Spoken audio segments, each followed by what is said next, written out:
Queria perguntar para os irmãos, quantos estiveram aqui no período da manhã, quando eu preguei sobre o assunto A Graça no Banco dos Réus? Por favor, levante a mão.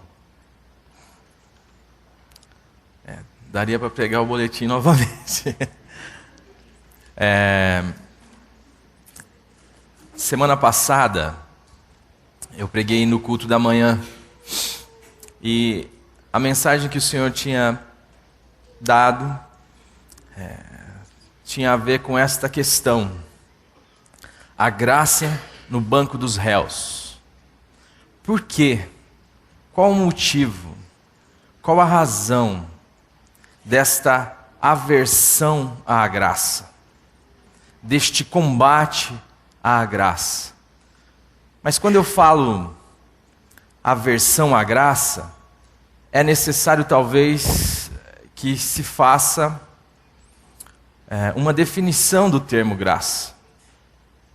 Porque existe uma graça que normalmente ela não recebe esta contraposição, ou esta aversão, ou este combate. Porque ela é uma graça que contempla todo o pensamento, a filosofia e o sistema de vida do mundo. Tudo aquilo, ela é coerente àquilo que o mundo entende. Ela faz sentido à maneira de um mundo caído, ao velho homem, à velha criatura. Porque ainda que você se utilize da nomenclatura ou do termo graça, ela vem carregada de um outro sentido. Ela vem carregada de um sentido que admite no conceito de graça a ideia do mérito, a ideia do esforço, a ideia daquilo que coloca o homem como, em última análise, o agente e o motivador da ação divina.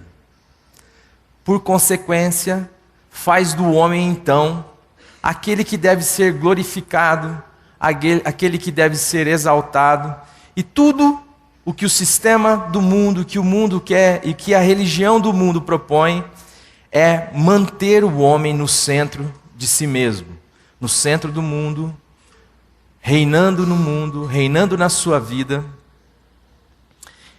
e vivendo a sua vida de pecado, que nada mais é do que viver para si mesmo.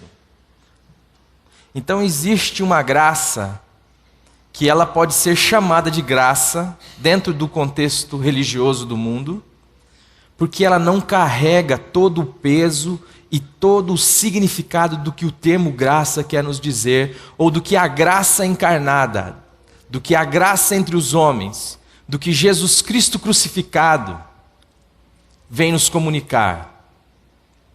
Ela traz então a possibilidade de que o homem, de que eu e você, possamos então ser o agente, o motivador, ou aquele que move a mão de Deus, aquele que, em última análise, manipula Deus pelos ritos, pelo que faz, pelo que deixa de fazer. Paulo, quando se depara com esta graça na carta aos Gálatas, ele diz que este evangelho não é digno de ser chamado de evangelho, porque não existe outro evangelho, e só existe um evangelho. E este evangelho é o evangelho da graça de Deus em Cristo Jesus. Não há um outro evangelho. Mas dentro desta abertura, eu gostaria então de situar os irmãos nessa questão. Ficou no meu coração essa pergunta: o que é tão inapropriado para o mundo na graça? O que é isto que faz com que as pessoas se levantem quando há um anúncio de um evangelho que liberta, de um evangelho gracioso, de um evangelho que nos é dado, que ele não pode ser conquistado por força humana.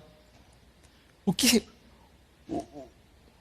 acontece para que ele seja tão rebatido, tão incompreendido? E nós vamos, no decorrer desse processo, dessa caminhada, desse pensamento que a gente quer estabelecer com vocês, chegar a algumas conclusões. Algumas das perguntas que nós fizemos e uma das necessidades que nós sentimos naquele momento, no domingo pela manhã, foi justamente a questão de definir que graça não tem nada a ver ou não pode ser em nenhum aspecto, em nenhum sentido, em nenhuma porcentagem, vamos dizer assim, comprado pelo homem. O favor de Deus, o sacrifício de Deus, o mover de Deus em direção a mim e a você, não tem como base suas qualidades e seus méritos. Tem como base o amor incondicional de Deus e a sua graça, que é a sua pessoa, pois ele se manifestou em graça e em verdade, diz a palavra. Não existe nada que você possa fazer para que Deus se mova em sua direção. Não existe nada que você possa fazer que suscite em Deus o seu favor. Tudo o que é necessário para que o favor de Deus te alcance está em Deus. Tudo o que é necessário para que a salvação de Deus te alcance está em Jesus Cristo. Tudo o que é necessário para que você tenha uma nova vida está em Jesus Cristo. Não existe nada em que você possa contribuir. Não existe nada que você possa ter em você, que possa então, e eu falei isso naquele dia, despertar em Deus, ou suscitar em Deus uma espécie de cobiça divina, que Ele olhando, quando olha para você, sinta-se carente daquilo, e diga então, rapaz, que coisa linda aquele moço tem, que qualidade fantástica aquela moça possui. Eu nunca vi isso. Eu acho que eu vou lhe propor uma barganha. Vou lhe propor uma troca. Não existe nada em mim e em você que não represente a ação graciosa de Deus. Esteja você no inferno ou esteja você no reino de Deus. Para os que estão no inferno, o que você é, tem, existe, é fruto da graça de Deus. Se você respira, você só respira por causa da graça de Deus. Se você tem saúde, você só tem saúde pela graça de Deus. Se você existe, você só existe pela graça de Deus. Porque Deus te ama. Porque Deus te ama profundamente. E provou este amor em que Cristo morreu por nós nesta condição. Não existe, meu amado, não existe, minha amada, nada, absolutamente nada, e é isto que significa a graça, que você possa fazer, ou que tenha em você, que possa suscitar da parte de Deus a sua ação em sua direção, a sua ação salvadora em sua direção. Não existe nada, não existe a mínima possibilidade, mas alguns ainda insiste na seguinte questão. A salvação é pela graça. Mas, porém, aí começa uma série de outras requisições, outros requisitos, que suscita então em você o que torna de novo, colocar você no centro da relação com Deus, no centro da vida cristã, no trono da sua vida. E começa então a dizer que agora que você foi salvo pela graça de Deus, que agora, uma vez salvo pela graça de Deus, você tem então que desempenhar um papel, desempenhar a partir de suas qualidades, algo que faça com que a graça salvadora de Deus se mantenha na sua vida. Ou seja, que coloque você como aquele que é capaz de sustentar uma obra que a minha Bíblia diz que só um pode sustentar, que é aquele que começou. Se Deus começou uma obra na minha e na sua vida, Ele é quem vai acabar. E Ele é quem é capaz de sustentar. Você não é. Você não tem esta condição. A única coisa que lhe sobra é adorar a Deus. Se é que a gente pode falar e chamar isso de sobre. A única coisa que lhe resta é: Senhor, eu estou constrangido com o teu amor. Eu nunca recebi tal amor. Mas isto só irá acontecer na minha e na sua vida o dia em que formos convencidos pelo Espírito do tamanho do nosso pecado, do tamanho da nossa condição de morte, ou do tamanho da nossa não condição, e sermos colocados pelo Espírito Santo diante do amor de Deus declarado em Cristo Jesus na cruz do Calvário. Às vezes eu fico vendo, e eu estava percebendo o Ricardo aqui ministrando, e nós sentimos às vezes daqui, e também sentimos isso na nossa vida, muitas vezes uma apatia.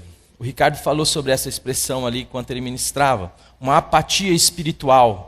E eu fico pensando, o que produz isso, meu Senhor? O que produz em nós esta indiferença em relação à obra de Jesus Cristo, em relação à tua graça, aquilo que o Senhor fez? Por que nós não adoramos? Por que nós não celebramos? Por que nós não gritamos? Por que nós não... Por que nós não conseguimos adorar a Deus? Porque talvez o que esteja dentro do nosso íntimo seja ainda uma escala de méritos. Porque talvez você e eu não nos achemos tão maus assim. Talvez você e eu não temos consciência do tamanho da nossa pecaminosidade. E também não temos consciência do tamanho da ação de Deus em Cristo Jesus, nos levando, nos fazendo participar de um sacrifício que vem por um fim, neste eu que deseja desesperadamente ser adorado, ser homenageado, ser considerado, ser ouvido, ser aceito, ser Deus, que me escraviza, que me oprime, que me mantém num cativeiro onde as coisas devem girar em torno do meu umbigo. E quando isto não gira em torno do meu umbigo, eu sou capaz de qualquer atitude, por mais perversa que ela seja, ainda que ela venha fantasiada, rebuscada de bondade, para poder fazer com que a minha vontade se estabeleça. E quando ela não se estabelece, eu sofro, eu choro, eu fico bravo, eu me irrito, E Deus vem pôr um fim nisto, quando me coloca em Cristo Jesus, quando me faz morrer em Cristo Jesus, e me abre o seu reino, na ressurreição de Jesus Cristo, e me dá uma nova vida, pela graça de Deus. Mas nós não conseguimos celebrar. Não conseguimos celebrar. Não temos a noção. E eu clamando ali, eu falei: Santo Espírito, só o Senhor pode trazer esta revelação a nós.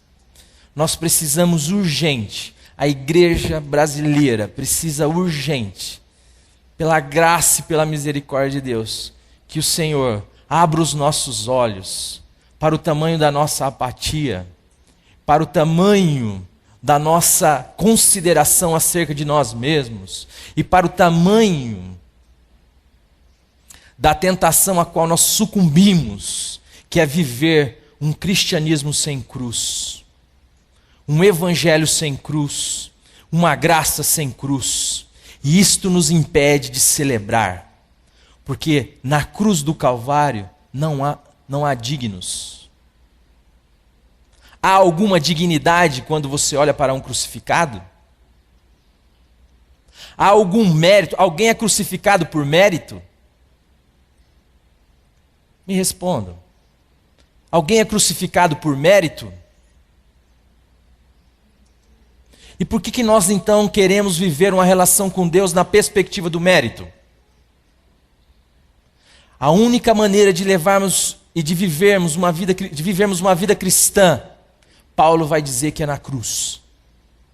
Que é levando sempre, em todo lugar, em todo momento, o morrer de Jesus Cristo, para que a vida de Jesus Cristo se manifeste em nosso corpo mortal.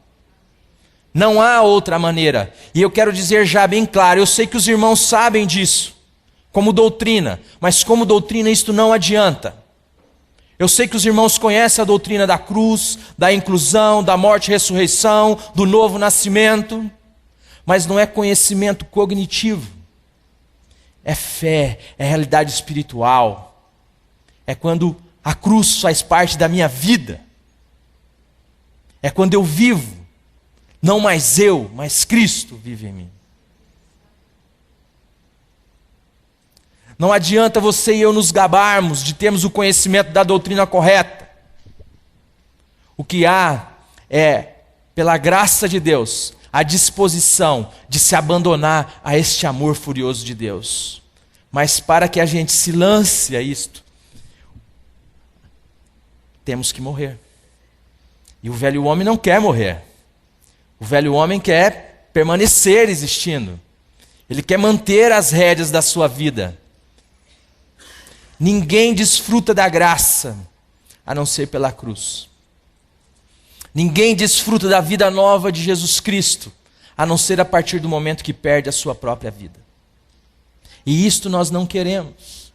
E nós nos gabamos de ter o conhecimento da doutrina. Isto Paul Tillich vai dizer que é autossalvação doutrinal. Nós somos cheios disso.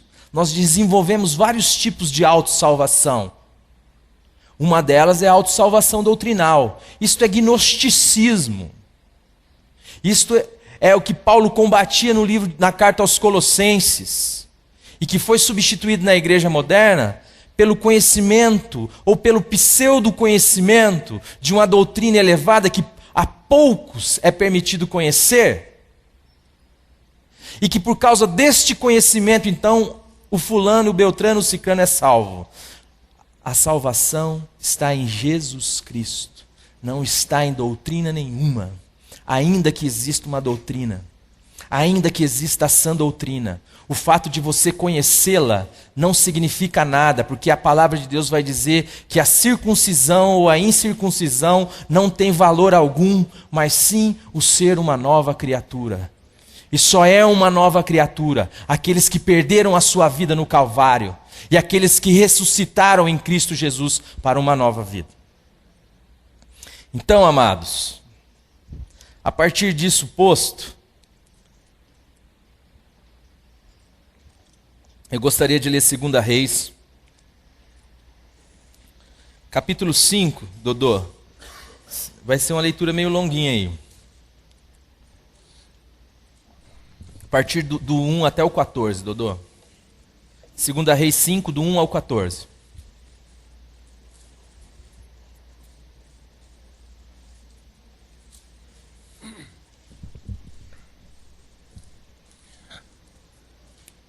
Naamã, comandante do exército do rei da Síria, era grande homem diante do seu senhor e de muito conceito, porque por ele o Senhor dera vitória à Síria. Era ele herói de guerra, porém leproso. Saíram tropas da Síria e da terra de Israel, levaram cativa uma menina, que ficou ao serviço da mulher de Naamã. Disse ela à sua senhora: tomara o meu senhor estivesse diante do profeta que está em Samaria. Ele o restauraria da sua lepra. Então foi Naamã e disse ao seu senhor: assim e assim falou a jovem, que é da terra de Israel. Respondeu o rei da Síria: vai, anda, e enviarei uma carta ao rei de Israel. Ele partiu e levou consigo 10 talentos de prata, 6.000 ciclos de ouro e 10 vestes festivais. Levou também ao rei de Israel a carta que dizia: logo, em chegando a ti esta carta, saberás que eu te enviei Naamã, meu servo, para que o cures da sua lepra. Tendo lido o rei de Israel a carta, rasgou as suas vestes e disse: acaso sou Deus com poder de tirar a vida ou dá-la, para que este envie a mim um homem para eu curá-lo de sua lepra? Notai, pois, e vede que procura um pretexto para romper comigo. Ouvindo, porém, Eliseu, homem de Deus, que o rei de Israel rasgara as suas vestes, mandou dizer ao rei: por que rasgaste as tuas vestes? Deixa-o vir a mim, e saberá que há profeta em Israel. Veio, pois, Naamã com os seus cavalos e os seus carros, e parou à porta da casa de Eliseu. Então Eliseu lhe mandou um mensageiro, dizendo: vai, lava-te 7 vezes no Jordão, e a tua carne será restaurada, e ficarás limpo. Naamã, porém, muito se indignou, e se foi, dizendo: pensava eu que ele sairia a ter comigo, por-se-ia de pé, invocaria o nome do Senhor, seu Deus, moveria a mão sobre o lugar da lepra e restauraria o leproso. Não são, porventura, Abana e Farfar, rios de Damasco, melhores do que todas as águas de Israel? Não poderia eu lavar-me neles e ficar limpo? E voltou-se e foi com indignação. Então se chegaram a ele os seus oficiais e lhe disseram: meu pai, se te houvesse dito o profeta alguma coisa difícil, acaso não o farias? Quanto mais já que apenas te disse: lava-te e ficarás limpo. Então desceu e mergulhou no Jordão 7 vezes, consoante a palavra do homem de Deus, e a sua carne se tornou como a carne de uma criança, e ficou limpo. Naamã, chefe do exército do rei da Síria, era um grande homem diante do seu senhor, e de muito respeito, porque por ele o Senhor dera livramento aos sírios. Então imagine essa figura. Ele é um general do exército, é alguém extremamente digno no seu contexto social, dentro da sua cultura, no seu país, extremamente admirado. Ele era um herói de guerra. Mas, por mais que ele tivesse esse respeito, por mais que ele tivesse toda esta posição, ele vivia uma dificuldade. Ele tinha algo muito aparente, algo que dizia da sua pequeneza, da sua fraqueza, da sua fragilidade. Ele era um leproso. Então ele convivia entre as duas coisas, entre a dignidade que os homens lhe concediam devido aos seus méritos, devido aos seus feitos, por causa daquilo que ele havia conquistado, a respeitabilidade que ele havia adquirido, mas ao mesmo tempo ele sabia que ele era um leproso. E este homem foi sugerido a ele por uma serva da sua casa. Israel estava submetido naquele período à Síria. E por isso que essa menina de Israel estava lá, trabalhando na casa de Naamã. E ela falou: se o senhor estivesse lá em Israel, o profeta curaria essa sua lepra. E ele, ouvindo então essa instrução, achou melhor falar com o rei. Falou: rei, lá tem alguém que é capaz de me curar. O rei, no mesmo instante, preparou uma carta e falou: entregue isso aqui para o rei de Israel. Chegando lá, o rei de Israel, na hora que leu, já tomou um susto. Ó, o seguinte, estou te mandando Naamã, e assim que você lê, eu quero saber de uma coisa. Cura esse homem. Eu quero ele curado. Aí ele falou, você está de brincadeira comigo? Por acaso eu sou Deus? Sou eu capaz de dar a vida ou de tirar a vida? Ele está querendo caçar confusão comigo, ele quer romper comigo, ele está arranjando um pretexto para poder lutar contra mim, para poder invadir Israel, para poder guerrear comigo. E ele fica apavorado e rasga as suas vestes.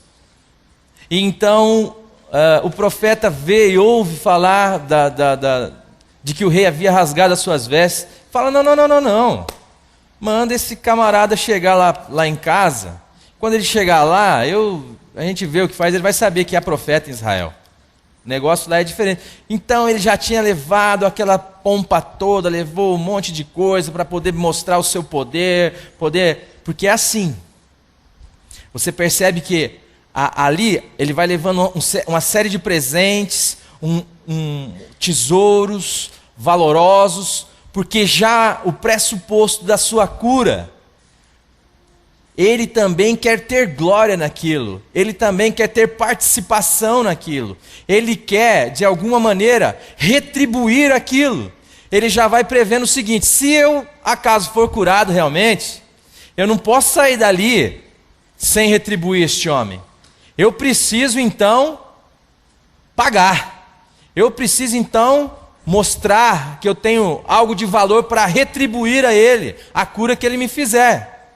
Mas quando ele chega lá, todo empavonado, todo pomposo, o profeta nem sequer se dá o trabalho de sair ao encontro dele.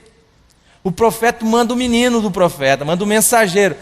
Vai lá, fala para esse homem o seguinte, fala para ele lá no Jordão, dá 7 mergulhadas lá, sair, vai embora para a casa dele que o negócio está certo. Nossa, esse homem ficou indignado, diz o texto. Ele ficou horrorizado com o tratamento, com a falta de distinção, com a falta de consideração do profeta em relação a ele. Por quê? Porque afinal de contas, olha quem eu sou. Afinal de contas, olha quem eu sou, olha o que eu já fiz. Talvez você e eu estejamos nessa mesma relação, tentando buscar o favor de Deus, querendo ir com algo na manga para poder retribuir a Deus. Você não tem como retribuir o que Deus fez por você em Cristo Jesus. E em segundo lugar, você está indo cheio da sua dignidade. Deus não se interessa pelas suas qualidades, porque Ele conhece a sua lepra. Ele sabe que tudo que você fizer está contaminado pela sua lepra.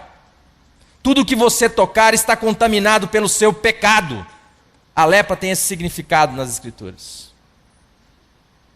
Mas Deus te ama, e essa é a boa notícia. E isso era o que poderia agora fazer você saltar desse lugar onde você está sentado. Que há um Deus que te ama plenamente, que te ama incondicionalmente, e que quer te dar, e que quer se dar a você, independente das suas qualidades, porque Ele não as considera. Porque não é assim no reino de Deus. E este homem então fica indignado.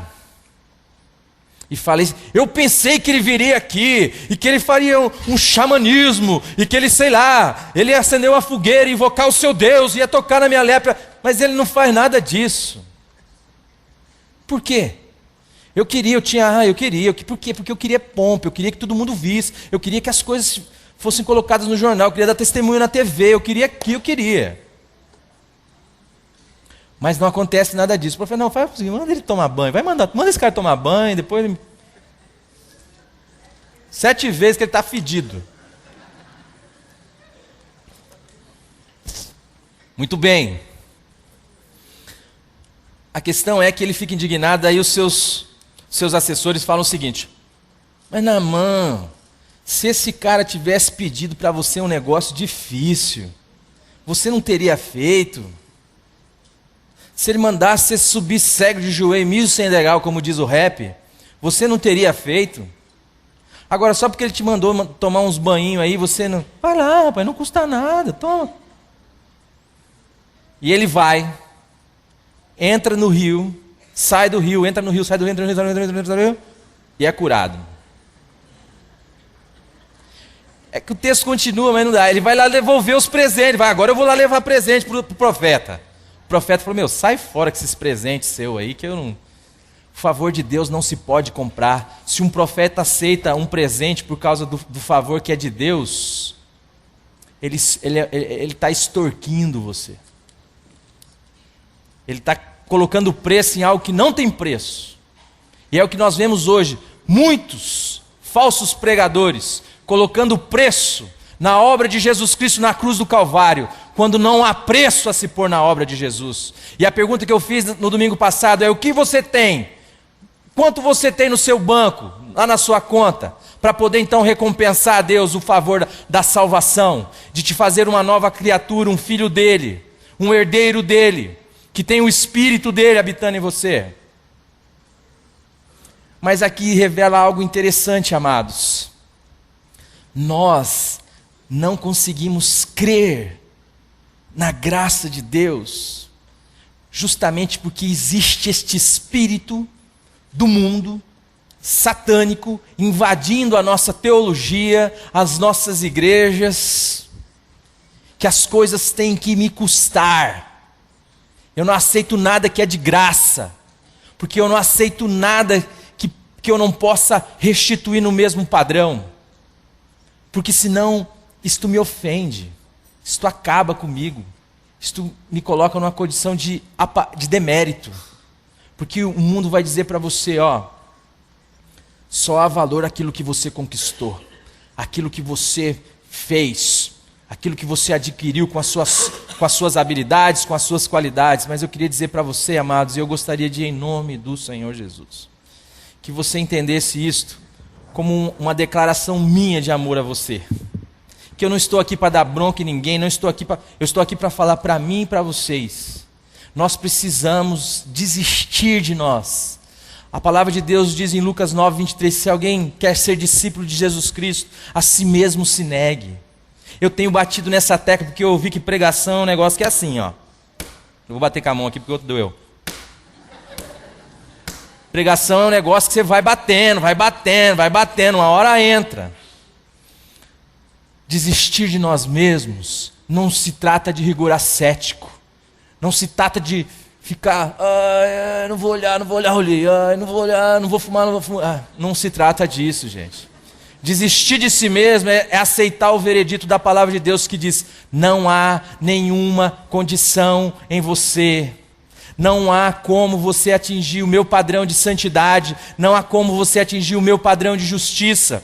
Tudo que você não é, eu vim ser em você. Por isso, abandone-se a mim, negue-se a si mesmo, confie em mim, se lance aos meus cuidados, deixa eu ser Senhor da sua vida, deixa eu cuidar de você, deixa eu viver em você, desista de você mesmo, dia a dia, tome a sua cruz, então siga-me.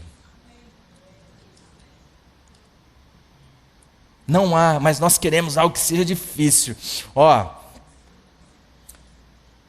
Você vai subir cego de joelho 1.100 degraus. Crente é 1000 graus e o que o guerreiro diz, o promotor é só um homem, Deus é o juiz. Assim dizia o rap. Você vai subir, vai descer, vai subir, vai descer. Aí depois você vai para sua casa, você faz 500 flexão, 200 abdominal. Olha, e daí Deus vai começar. Não vai, meu amado. Deus não alimenta nenhum. Deus quer se dar a você. E Deus se deu a você porque Deus te ama profundamente. Não há nenhum mérito nisso. E sobre isso, não sei como é que está meu tempo. Está meio já. Queria falar mais, mas não sei se vai dar. Eu queria, sobre essa questão do mérito, eu queria ler o culto da performance.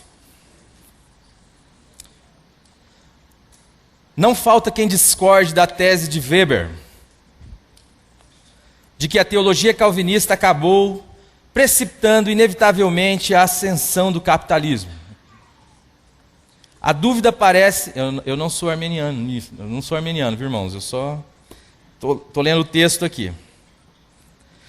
Não falta quem discorde da tese de Weber, que a teologia calvinista acabou precipitando inevitavelmente a ascensão do capitalismo. A dúvida parece estar em se a ética protestante ocasionou o capitalismo ou apenas facilitou-o.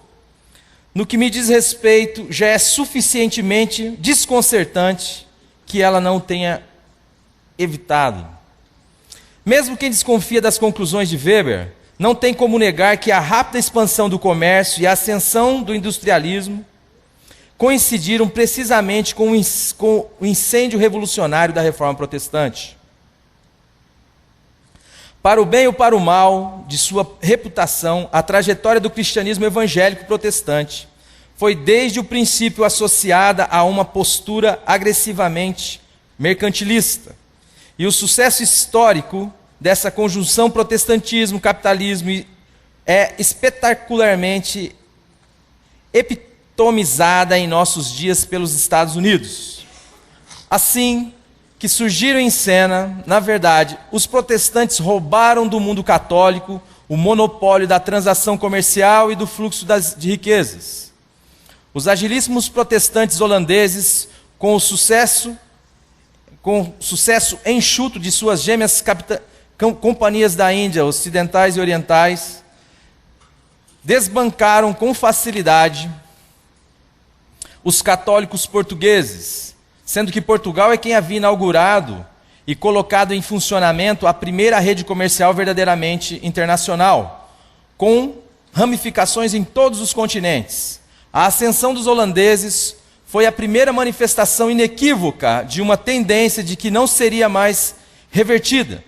A partir daquele momento, os países católicos, que haviam sido tradicionalmente ricos e pregadores da pobreza, tornaram-se tradicionalmente pobres à margem da riqueza. Para ser realmente rico e desfrutar do grosso da riqueza, tornou-se necessário, mais ou menos como em nossos dias, nascer ou transferir-se para um país de tradição ou colonização protestante. Levada às últimas consequências, a visão do mundo protestante capitalista gerou nosso mundo e seu exigente culto à performance. A glorificação final do sucesso e do desempenho. Porque, como vivo dizendo, o capitalismo é religião. Seu Deus, ao contrário do que se pensa, não é o dinheiro, mas a performance. Resta-nos pouca moral, mas o que a nossa ética de fato cultua é o talento e o empreendedorismo. Os heróis e santos contemporâneos são inequivocadamente os vencedores, os talentosos, os empreendedores, os famosos, os bem-sucedidos. Estes, no nosso livrinho, é que são gente edificante, de valor, a ser admirada, seguida e, se tudo der certo, superada. O que temos no fim das contas não nos satisfaz, porque medimos a própria felicidade pela proporção em que nos conformamos aos padrões e precedentes estabelecidos pelos mais tecnicamente bem-sucedidos do que nós. É, na verdade, apenas essa crença no mérito inerente do desempenho que nos leva a posicionar-nos contra pecados modernos como a corrupção. O problema da corrupção, segundo essa nossa visão de mundo, é que ela impede o livre curso da supremacia da performance. Quando cremos que esta é a verdadeira medida do valor. A corrupção nos parece ruim porque não permite que os verdadeiros talentosos e esforçados sejam recompensados. Que os talentosos e esforçados devem ser recompensados e os incompetentes e preguiçosos punidos é inquestionado item de fé de nossa religião. Nossa teologia é o liberalismo econômico, nosso Deus a performance. Nosso panteão é, por isso, povoado por gente admirável como Ayrton Senna, Paul McCartney, Steve Jobs, George Clooney, Bill Gates. Gente que define pela naturalidade com que palmilha os átrios do talento e do empreendedorismo no templo do sucesso. Naturalmente, nossa idolatria da performance é, por necessidade, contraditória e ambivalente. Na mesma medida em que nos prostramos diante de santos contemporâneos como Senna, Deleitamo-nos na desconstrução pública de outros nossos ícones. Acompanhamos com delícia o horror, o espetáculo da autodestruição de Michael Jackson ou a infância do mais recente ídolo do rock encontrado morto, drogado e nu em sua banheira. Torcemos pela pobrezinha do Big Brother e no momento seguinte vemos com um misto de inveja e indignação sua decisão de posar nua para Playboy. Intuímos, no entanto, que faz tudo parte do espetáculo e que toda religião tem seus sacrifícios e vítimas. O paradoxal está em observar que a origem do culto contemporâneo da performance pode ser traçada com grande acerto até a teologia da Reforma. É paradoxal porque os reformadores decidiram ou definiram-se originalmente como recuperadores de um aspecto vital do Novo Testamento que os católicos haviam perdido de vista, o conceito radical de graça. Conceito que, em sua acepção original, não poderia ser mais avesso a deformidades como o culto à performance. A graça é tão difícil de definir quanto é difícil de crer. É, por certo, um monstruoso escândalo à religião e à moral, porque sustenta basicamente que Deus não acolhe as pessoas pela consistência de seu desempenho religioso, ético, social ou profissional, mas unicamente pela sua graça. Para o indivíduo, a graça é libertadora porque liberta da escravidão do desempenho. Ela esclarece que vale tanto para Deus controlar o tráfego aéreo de uma grande cidade, quanto passar a tarde aquecendo um gatinho entre suas mãos. A graça é apavorantemente inclusiva e deve ser manipulada com horror, porque anula o mérito de todo o sistema religioso. A graça torna inteiramente contraproducente, insensata e obsoleta a noção de religião como esforço de ritual de se religar a Deus. O cristianismo, conforme exposto no Novo Testamento, estabelece tanto o reino de Deus quanto o fim da religião. Existe um porquê de nós hoje trazermos para o Evangelho, ou de vermos hoje misturado ao Evangelho, esta ideia de performance. É porque quando você abre o seu jornal, quando você entra na internet, quando você liga a sua televisão, tudo está ministrando no seu coração justamente isto. Que você precisa ser. Que você precisa ser o melhor, que você pode ser o melhor, que você deve ser competitivo, mas isso não cabe no Evangelho. No Evangelho você tem que morrer e Cristo tem que ser a sua vida. No Evangelho você tem que ser nada para que Cristo seja tudo em você. E a outra questão, meus amados, que eu queria então me dirigir agora, está em 2 Coríntios 11.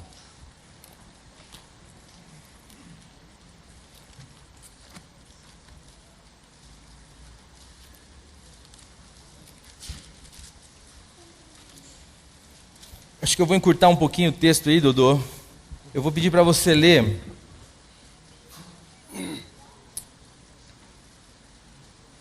do 7 até o 10.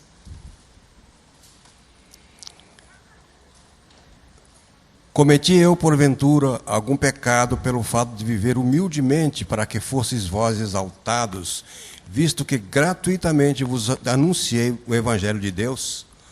Despojei outras igrejas, recebendo salário, para vos poder servir, e estando entre vós, ao passar privações, não me fiz pesado a ninguém, pois os irmãos, quando vieram da Macedônia, supriram o que me faltava, e em tudo me guardei e me guardarei de vos ser pesado.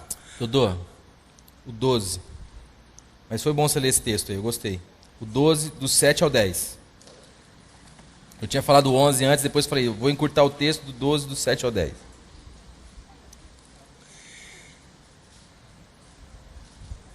E, para que não me ensoberbecesse com a grandeza das revelações, foi-me posto um espinho na carne, mensageiro de Satanás, para me esbofetear, a fim de que não me exalte. Por causa disto, 3 vezes pedi ao Senhor que o afastasse de mim. Então ele me disse, a minha graça te basta, porque o poder se aperfeiçoa na fraqueza.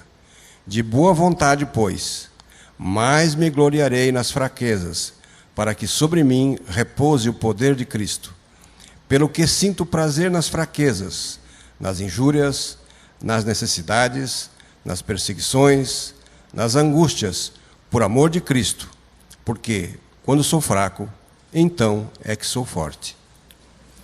O contexto deste texto está ali no capítulo 11, e quando o Dodô começou a ler ali, a gente percebe da parte de Paulo uma argumentação que revela um estilo de vida. Ele está dizendo, qual que é o problema de ele andar com simplicidade, para não se fazer pesado? Ele está falando, eu recebi sustento de outras igrejas, eu quis viver de maneira simples. Por quê? Aparentemente, alguns, e você começa a perceber isso no decorrer do texto, que ele vai chamar depois de falsos apóstolos, estavam questionando o seu apostolado. E porque Paulo, então, não vivia um estilo de autoexaltação, de glorificação de si mesmo, não ficava falando das suas qualidades, não ficava dizendo, eu queria dar um testemunho aqui, irmãos. Queria dizer que eu era um bêbado e vivia drogado. Hoje estou curado, conheci Jesus. Agora eu tenho 18 adegas, eu sou isso, eu não mato, eu não roubo, olha, eu dizimo, eu jejuo 2 vezes por semana. Você não vê Paulo falando essas coisas. O que você vê Paulo é uma crescente de dizer que chegar no fim do seu ministério dizendo, eu sou o principal dos pecadores.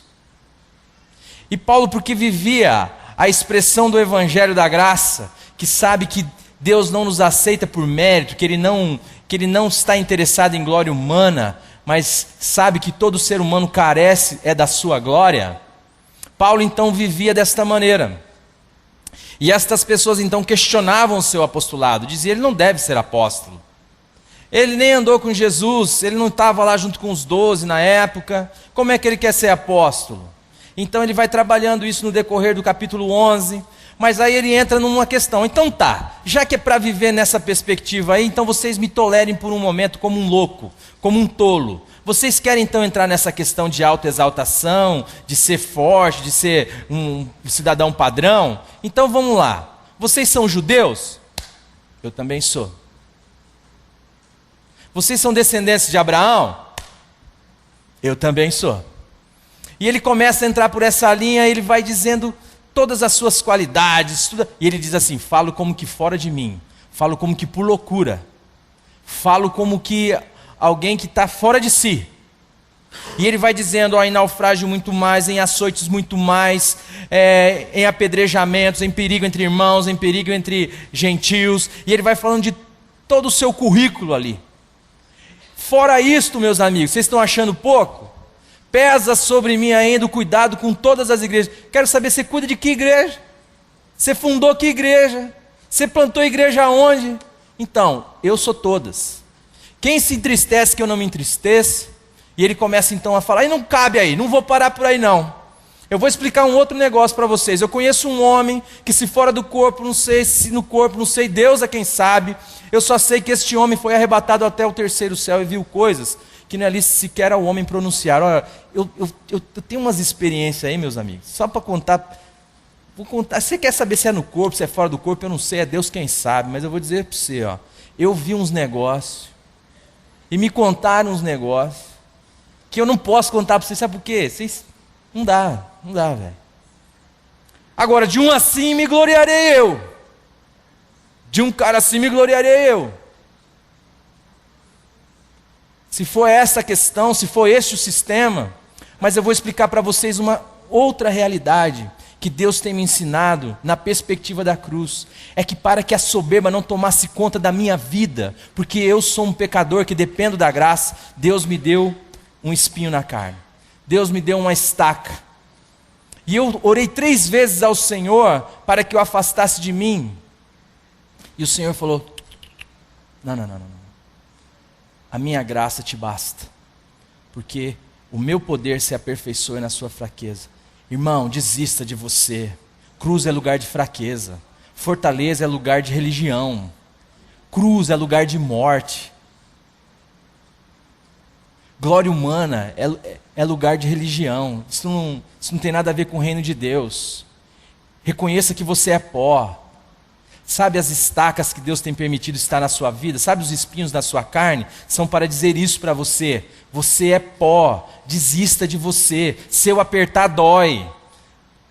Confie no meu amor por você, meu querido. Eu não tenho como entrar por outro caminho. Eu não tenho como agir e me mover em sua direção a não ser pela graça. Eu te amo. Se eu permitir que você ache que possa pagar pelo que eu fiz por você, eu estou desvalorizando tudo isso. Você permanece no seu pecado, porque esta tentativa, essa desesperada vontade de manter-se no controle e de receber a glória, isso é característica do velho homem, e o velho homem morreu. Eu matei, eu quero fazer de você uma nova criatura, mas só tem um jeito, é pela graça que sois salvos, por meio da fé. Isso não vem de vós, é um dom de Deus, não das obras, para que ninguém se glorie. A vida toda é pela graça, meus amados. O que você tem é que você não recebeu, é graça. Agora, aprenda o seguinte: vida cristã é vida de fraqueza, é vida onde você reconhece a sua condição de fraqueza, e não vai sair no muque com as coisas, mas vai antes para o seu Pai, vai recorrer à vida de Jesus Cristo, vai diante do trono de toda a graça e dizer: Senhor, eu dependo de Ti, Senhor. Senhor, sustenta a minha vida, Senhor.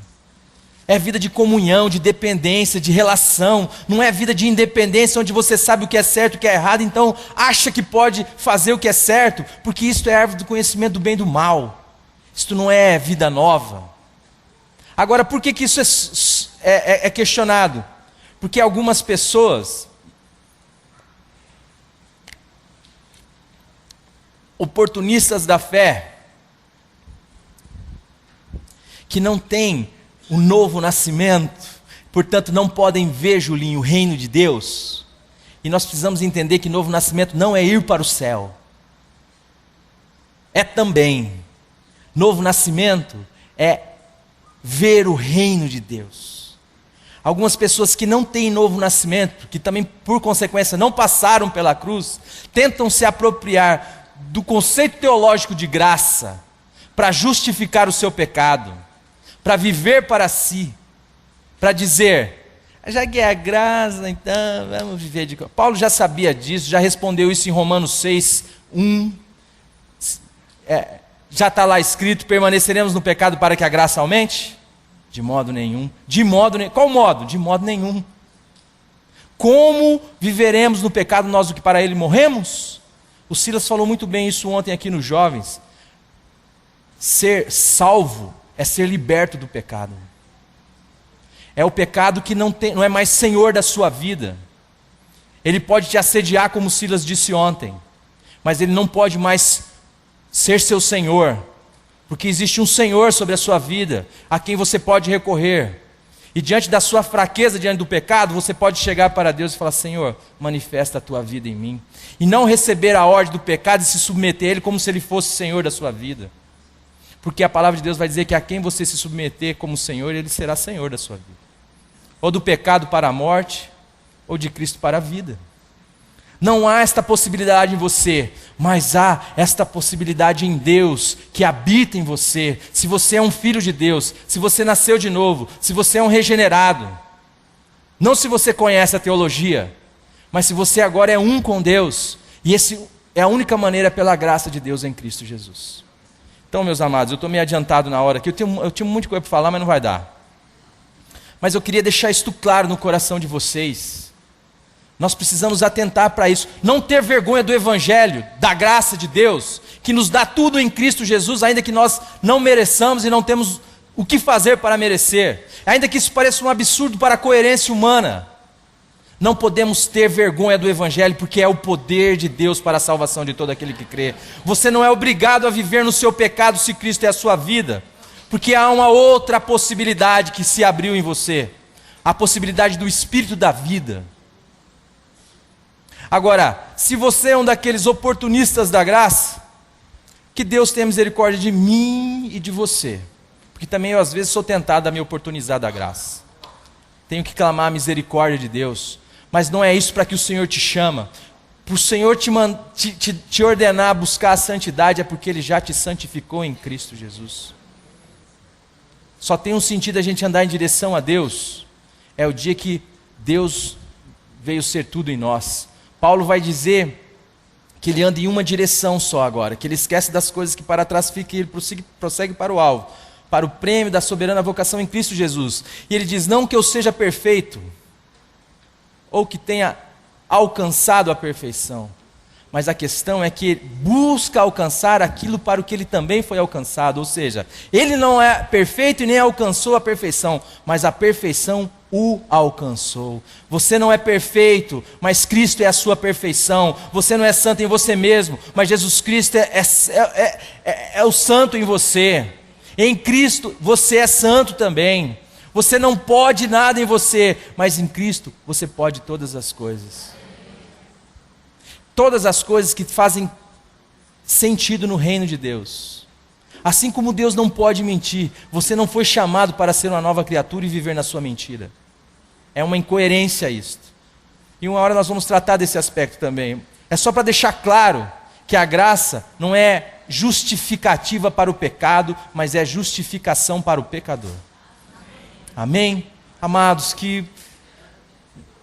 Pai, que o Senhor abra o nosso coração, o nosso entendimento para esta igreja, Senhor, que nós possamos viver nessa dimensão da fé junto contigo, Pai, vivendo para a Tua glória, na dependência de Ti, Senhor, não olhando para nós mesmos, Senhor, mas andando por fé, como diz a Tua palavra, Senhor, que o Teu justo viverá por fé, Senhor. Nós possamos deixar de olhar para a nossa pequeneza e olhar para Jesus, que nós possamos deixar, Senhor, de olhar para esta mesquinharia da religião que diz que nós podemos, que nós somos, mas que nós possamos aceitar antes a verdade da Tua palavra que diz, nós não podemos e não somos nada em nós mesmos, que a única coisa, a única situação, a única condição, a única coisa que nós merecemos era a cruz, Senhor, e o Seu Filho amado veio suportá-la e nos fez morrer nele, e nos fez ressuscitar nele para uma nova vida, que nós possamos viver o céu aqui, Senhor, a partir daqui, que nós saibamos e possamos ver como nascido de novo, o Teu reino, aqui, o Teu governo, a Tua administração, a Tua vontade sendo feita na vida de cada um de nós, e que esta igreja, Pai, seja anunciadora do Evangelho, que ela não se envergonhe do Evangelho, que ela não se envergonhe do Evangelho da graça, porque é o Teu poder para a salvação de todo aquele que crê. É em nome do Senhor Jesus que eu oro, Pai. Amém. A mensagem que você acabou de assistir faz parte do Ministério de Comunicação Palavra da Cruz. Temos um grande acervo de estudos bíblicos em áudio e vídeo. Distribuímos também, gratuitamente, o jornal mensal Palavra da Cruz. Entre em contato conosco pelo fone fax 0 operadora 43 3322 3037 ou pelo e-mail com@palavradacruz.com.br. Visite-nos também pelo site www.palavradacruz.com.br. Graça e paz.